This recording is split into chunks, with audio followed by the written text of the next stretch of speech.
প্রথমে রানিং ও স্ট্রেচিং এর পর ব্যাটসম্যান বোলাররা আলাদা গ্রুপে ভাগ হয়ে অনুশীলন করেছে। আয়ারল্যান্ডের কন্ডিশন ও উইকেটের সঙ্গে এখনো পুরোপুরি মানিয়ে না ওঠার কারণেই অনুশীলনে বাড়তি মনোযোগী ছিল পুরো দল। আইরিশদের বিপক্ষে প্রথম ম্যাচটি পরিত্যক্ত হলেও বাংলাদেশের টপ অর্ডার ব্যাটিং কিছুটা হলেও উদ্বেগের কারণ টাইগার কোচ হাতুর সিংহের জন্য। যদিও তামিম মাহমুদুল্লাহর ব্যাটিং দৃঢ়তা কিছুটা হলেও স্বস্তি ফেরায় বাংলাদেশ দলের।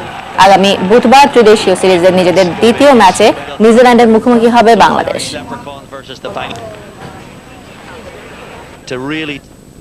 টাইগারদের বিপক্ষে দুটি টেস্ট খেলার আগে দেশের নিরাপত্তা ব্যবস্থা পর্যবেক্ষণে আবারও বাংলাদেশে আসছেন অস্ট্রেলিয়ার নিরাপত্তা পরামর্শক শন ক্যারল।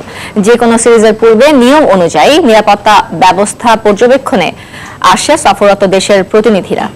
এর আগে 2015 সালে দুটি টেস্ট খেলতে বাংলাদেশ সফরে আসার কথা ছিল ক্রিকেট অস্ট্রেলিয়ার, কিন্তু নিরাপত্তার কারণ দেখিয়ে সেবার সফর বাতিল করে অস্ট্রেলিয়া।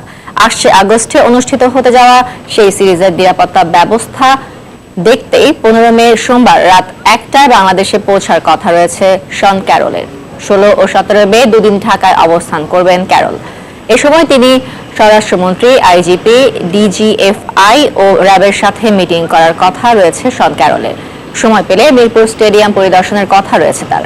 সূচি অনুযায়ী দুটি টেস্ট খেলতে 18 আগস্ট ঢাকায় পৌঁছার কথা রয়েছে টিম অস্ট্রেলিয়ার। ত্রিদেশীয় সিরিজের খবর। সিরিজের নিজেদের দ্বিতীয় ম্যাচে নিউজিল্যান্ডের দেয়া 290 রানের জয়ের লক্ষ্যে ব্যাট করছে আয়ারল্যান্ড। শেষ খবর পাওয়া পর্যন্ত স্বাগতিকদের সংগ্রহ 7 উইকেটে 234 রান। ম্যালাহাইডে টস হেরে ব্যাট করতে নেমে উদ্বোধনী জুটিতে 53 রান তোলেন রঞ্চি ও লাথাম। 37 রান করা রঞ্চিতে ফিরিয়ে এ জুটি ভাঙেন ম্যাককার্থি।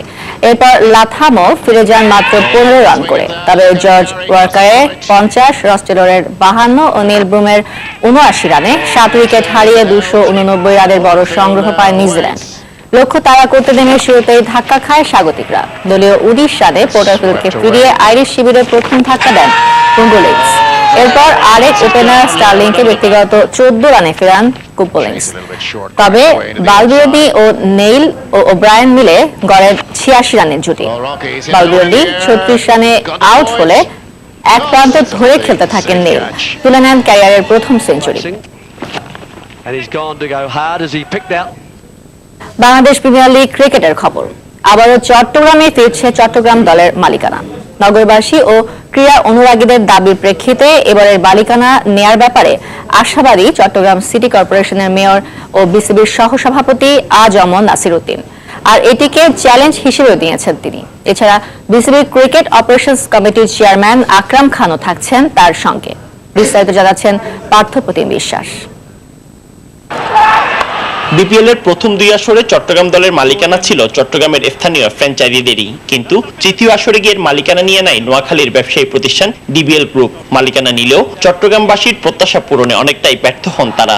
মাঠের খেলায় দল ছিল যেমন ব্যর্থ, তেমনি নামে চট্টগ্রাম হলেও নগরবাসীকে এই খেলার সাথে সম্পৃক্ত করতে মালিক পক্ষের যেন ছিল উদাসীনতা, ছিল না দলের পক্ষে কোনো প্রচারণাও। এসব কারণে নগরবাসী ও ক্রীড়া অনুরাগীদের দাবি ছিল চট্টগ্রামের মালিকানা চট্টগ্রামে ফিরিয়ে আনার। এমন অবস্থায় পঞ্চম আসরে নতুন নতুন মালিকানায় বিপিএল এ ফ্র্যাঞ্চাইজি নেয়ার ব্যাপারে আশাবাদী Chattogram city corporation mayor AJM Nasir Uddin.